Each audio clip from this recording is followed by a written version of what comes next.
আমাদের এই খুনি হাসিনা স্বৈরাচার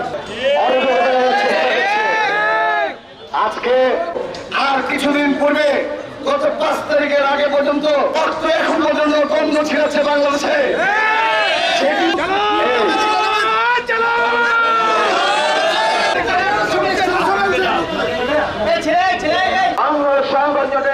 শীর্ষ পর্যায়ে নেতৃবৃন্দ শাহিন ভাই, মামুন রশিদ মামুন ভাই আমাদের মাঝে উপস্থিত আছেন।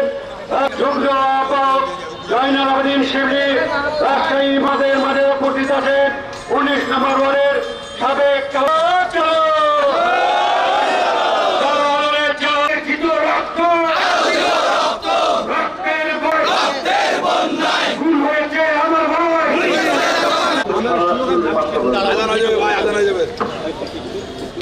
এই দেশ সেই দেশ মুসলমান খ্রিস্টানের বাংলাদেশ।